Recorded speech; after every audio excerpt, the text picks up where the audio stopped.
మనం ఏంటంటే ఇంట్లోనే అన్ని వర్క్ చేసుకున్నాం, నెక్స్ట్ జాబ్లో కూడా అన్ని వర్క్ చేసుకుని అందరి మన ఇల్లు సరిపెట్టుకుని ఇవన్నీ సరిపెట్టుకుని అన్నీ చూసుకుని చాలా హార్డ్ వర్క్ చేస్తున్నాం. నమస్కారం అండి. ఈ సందర్భంగా మిమ్మల్ని చూడడం జరుగుతుంది. ఏ కార్యక్రమం తీసుకున్నా చాలా పీస్ఫుల్గా, చాలా ముఖ్యమైన కామ్గా చేయడం ఒక ఆర్గనైజ్డ్ వేలో ఆయన పిల్లలందరినీ కూడా చాలా బాగా ప్రొటెక్ట్ చేస్తున్నారు, స్కూల్కి పంపిస్తున్నారు. ఒక గ్రేట్ హ్యూమన్ బీయింగ్.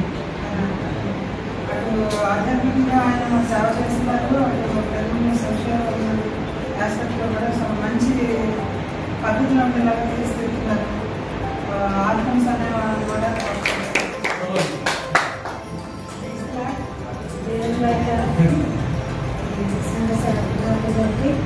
విశ్వాసకి దేవుడి చేస్తానండి. ప్రభు సెలవిచ్చున్నాడు, దాన్ని ప్రకటించి స్త్రీలు గొప్ప సమూహంగా ఉన్నారు అని బైబిల్లో మంచి మాట.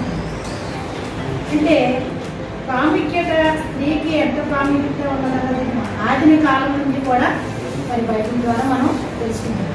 లోకరీతిగా మనం ఈరోజు ఒక మహిళకి ఇచ్చే ప్రాముఖ్యతను పురస్కరించుకొని మహిళా దినోత్సవాన్ని జరుపుకుంటున్నాం. అంటే స్త్రీకి ఇచ్చే గౌరవం, విలువ ఈ సంబంధించిన మనం గ్రహించుకోవాలి.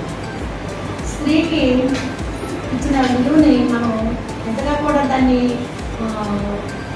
ఆ విలువ యొక్క ప్రాముఖ్యతని ప్రజల్లోకి అందరికీ ఇంచుగా ప్రజలందరికీ కూడా కలిగే బాధ్యత తల్లిగాను, అటుగాను, ఇంకొక ఉద్యోగంగాను మరి స్త్రీ ఎంతగా దాని యొక్క విలువలను ప్రపంచానికి సమర్థతను చాటి చెప్తుందో మనకు తెలిసిన విషయం.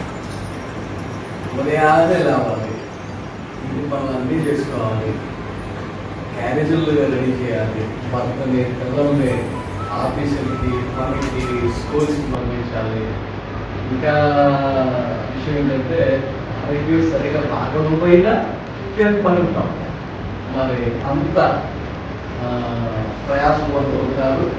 జనరల్గా 90% స్త్రీలు మన కుటుంబం కొరకు చాలా ప్రయాసపడుతూ కష్టపడుతూ కుటుంబం కొరకు ఒక మాటలు చెప్పడానికి సాధ్యత అలాగా మరి స్త్రీలు వాళ్ళకి కుటుంబం కొరకు సాధ్యం చేస్తూ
వేరే స్థానంలో చేసి గవా మరి ఈ రోజున ఈ రీతిగా వారు కనపరచుకోవడం గవా మరి అవకాశాలు తెలియజేసుకుంటూ గవా మరి వీళ్ళందరినీ ప్రతి ఒక్కరిని నడిపించి జీవించి మేలు వేస్తున్నాము ప్రార్థన చేస్తున్నాం.